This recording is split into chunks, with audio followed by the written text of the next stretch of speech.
One of the major challenges in today's healthcare worldwide is to find the optimal relationship between the increasing demands of the well-informed population and the limited resources of staff and equipment. Healthcare in China is technology rather than patient-driven, but with a growing middle class who demands the kind of quality care that they have got used to in high-end private clinics. The Chinese health demand is increasing every year due to the growth of middle-class population, growing life expectancy, and the overall growth of the population.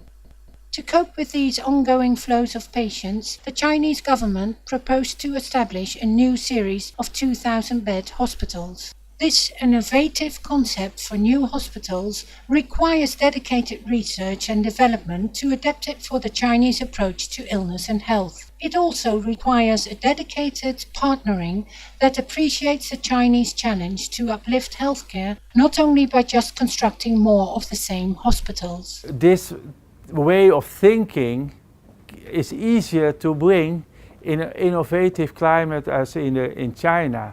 You must make a distinction in China in the metropolitan areas, as in Beijing, as in Shanghai, but on the rural area with long distances, there you can use this model supported by the internet, by IT. Is it necessary that all of them, all the buildings are on the same location, or is it possible that you have some departments somewhere else?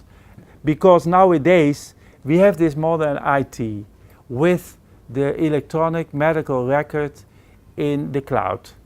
You do not speak in a physical hospital of 2,000 beds, but also you should look at this as a big organization. Hospitals, teaching hospital for 600 beds, and then 1,400 beds in smaller rural areas, but they are all connected by the internet, are under the same board, and then you can create the department with more the chronic departments in the outpatient departments and the emergency services, well, in a central hospital. That are the ideas. And of course, if you plan such hospital, think about primary health care, because they are providing the patients to the hospital.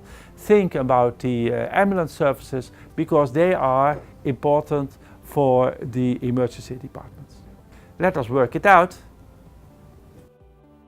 This innovative concept for new hospitals requires dedicated research and development to adapt it for the Chinese approach to illness and health. It also requires a dedicated partnering that appreciates the Chinese challenge to uplift healthcare, not only by just constructing more of the same hospitals. The Flow Hospital is the best way forward to support the increasing number of patients. Are you challenged to become part of this exciting, innovative development?